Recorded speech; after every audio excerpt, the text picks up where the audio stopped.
First of all, we got the labor data. Andrew, of course, is going to rip this down for us, but I just have a couple quick observations on this, Frank, and then you can share yours.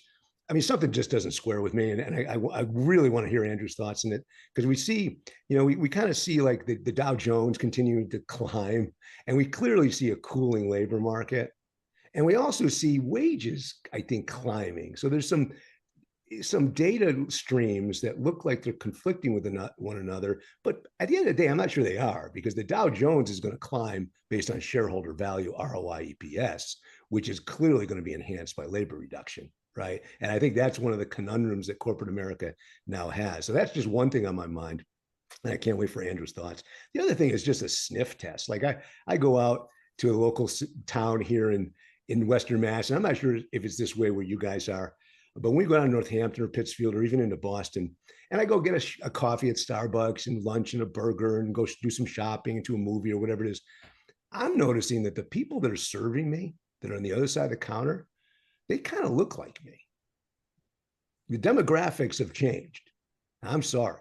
What used to be a college kid at the latest, you go to McDonald's. The chances are these days, someone serving you the burger is in their 50s. So something's weird about this from an underemployment standpoint. And I don't know if we're measuring that, Frank, at all. If we're actually measuring underemployment, I'm not sure if Andrew has an answer for this, but there's something not squaring in my mind about all this. Yeah, it's either a numerator issue, denominator issue. We'll leave it for Andrew's section to dive into it, but I'm really curious as to what's missing in the data and what he can shed light on here, because we need some help with understanding this, because I'm not so sure it's as glowing as some people in the media make it out to be. Right on. The politician, for sure. Very quickly, the AI thing we're in, this is not going to go away. The only difference, I think, every month is we're going to be looking at AI from a different perspective, a different angle, a different application of AI. But AI is the internet conversation from 1996, 97, 98 today. This is the bubble we're in, so we're going to be dealing with it. The one thing that is the gorilla in the room that nobody seems to really have an answer to is, what do we do with ourselves? What do we do with all the affected people? If you take this Anthropic guy at face value, if you listen to Goldman Sachs, if you listen to McKinsey, this isn't just a little job loss.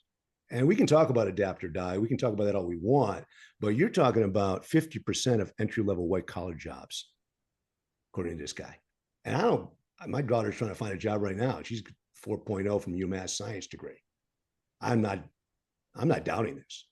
So we got to keep unpacking this, Frank. And I'm not sure this is a Tuesday, Adam, because we could do a full. We definitely need to dive in on this on Tuesday, and also help each other thinking about what is highly repetitive versus strategic thinking, and how do we get people to be more in the strategic side. So thanks. Yeah. So, and the third one is CareerBuilder Monster. This is just near and dear to my heart. I would like to think most of the people on this call know about this, may know the magnitude of the monster demise and whatever's going to happen next. And, the only thing I'll say about this, and again, let's do a deeper dive. This could be a segment itself, I think. I think we could really have a lot of fun with this monster discussion. The only thing I'll say is I'm 100% positive there's gold in that gold mine, that abandoned mine shaft that is Monster and CB right now. I know there's gold there. I was there. The gold is there. It's not understood.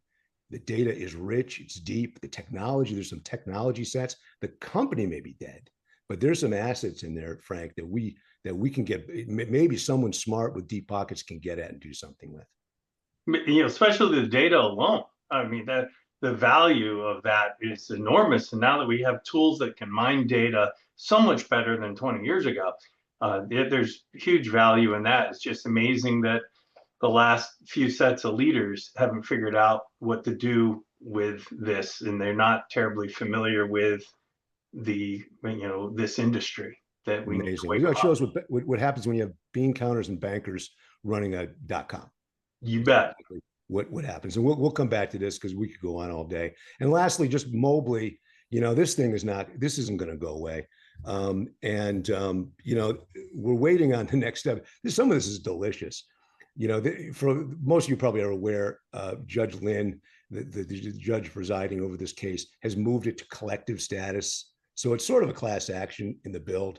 The delicious moment we're in right now that I don't think has been reported yet, maybe someone's heard something about this, is that Workday is in the very uncomfortable position to, by order of the court, to provide access to 1.1 billion affected parties. Yeah, 1.1 billion affected parties. I don't even know how they're going to do that. The next deliverable is for that for Workday, and I think maybe even the plaintiff, their team, to report back to the court as to how they're going to communicate this collective action to 1.1 billion people. And just something ironic about that. It's potentially the largest class action in the history of class actions. And probably one of the earliest ones in the AI space. And we need case law in this space, but to be this big and this huge, and how much of it is truly AI versus Workday not saying, hey, their clients are just opening up a rec and rejecting this guy. Just amazing that it's gone this far. There are already a number of people that have joined Derek Mobley. We'll see how many more join this. But one of the things to dive in on Tuesday about is, as we all go through vendor management, RFPs, asking the question in your RFPs, hey, potential vendor, are you currently being sued and what for? Right on. Right on. All right. So, that's it for headlines today.